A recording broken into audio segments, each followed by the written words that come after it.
Millions of people are now facing eviction after the Supreme Court overturned Biden's eviction moratorium. So today, progressives introduced their own eviction bill. I'm joined now by Missouri Democratic Congresswoman Cori Bush, one of the lawmakers who introduced that eviction bill. She's also a member of the House Judiciary and Oversight committees. I'm going to jump around just a little bit, Representative Bush, because I want to maximize my time with you. Let's start with talking about this reconciliation fight. It's a $3.5 trillion bill. Manchin is saying delay it until 2022. It smells kind of like a sellout because it was supposed to be simultaneous. Do you believe that you will get both bills passed through the Senate to vote on Monday? And if you don't, then what? Well, we have to. Progressives, we've made it very clear that they have to go together. Those bills have to go together. Reconciliation has to happen. Build Back Better Act has to happen in the House and the Senate before we will vote on the bipartisan infrastructure bill. If that is not going to happen, then I don't see this moving forward. The thing is, I believe that Speaker Pelosi understands, and she doesn't. I don't believe she likes to bring bills to the floor that may not pass. And so, with us being very clear that this is what we want, and that I will not support and vote for a bipartisan infrastructure bill that comes before reconciliation, because we know that reconciliation won't happen. Right. And just to be clear, is the Progressive Caucus, to your understanding, prepared to withhold all of your votes, which would doom the bill, if you don't get that $3.5 trillion bill that's got all these other provisions in it, extending child tax care and child care programs, pathway to undocumented immigrants? If that don't pass the Senate and it doesn't come to you, are you all prepared to say, we are not voting for the Manchin bill, the Manchin Sinema bill? I know that progressives as a whole, progressives are saying that that is what we plan to do. I can't speak for every single CPC member. I can't do that necessarily because I haven't had all of those conversations. But I know that our chair, Pramila Jayapal, that has been her talking points, even as she spoke with Speaker Pelosi today, that she wants that we are going to hold the line. Does that, because the thing is, progressives, and this is the thing that I think people understand, the margins are so small in the House that you all have a lot of power. And if the moderates are willing to flex their power to demand that they get the $1.2 trillion Manchin Sinema bill, you all have the same exact power, and you can use it too. The CBC could do it too. Are you all prepared to use that leverage also on the debt ceiling? All of this stuff has to go through at some point. The debt ceiling is another issue. Now, this one is very difficult, and I know that the Senate and the House both have to deal with this.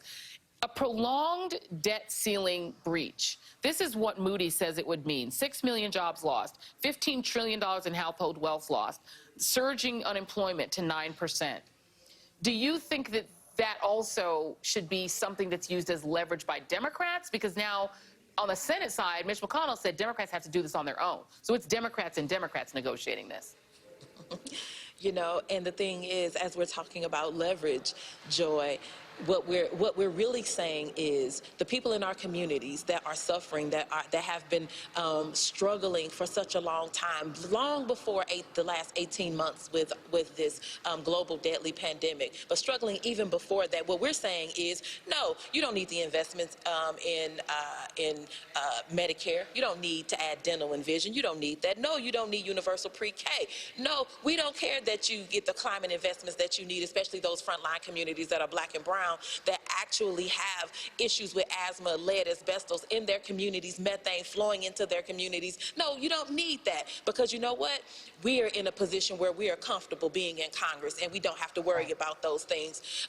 And so that's what we're actually talking about. And so what our work is to make sure that those direct investments happen for our communities and happen now. That's why today we introduced a bill to keep renters safe. Right now, we have renters being evicted. They've been being evicted for the last several weeks, and that's not okay.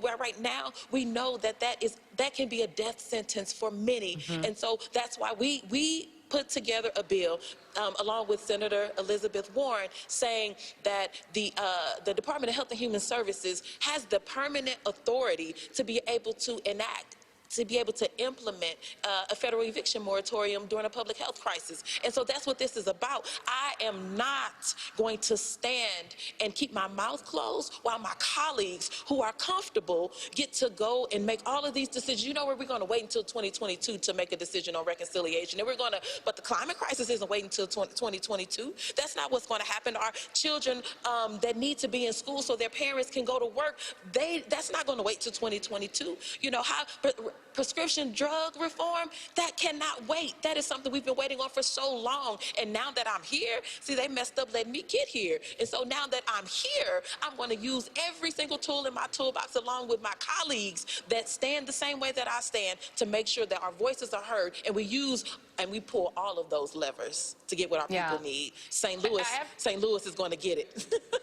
You know what? I feel like what you're saying is what so many voters, particularly voters of color and lower income voters and voters who really need change, not want change, but need it, that is what they've wanted to hear, that members of Congress are willing to stand firm on the principle that y'all were sent here to change people's actual lived lives. So I just want to commend you all for standing strong.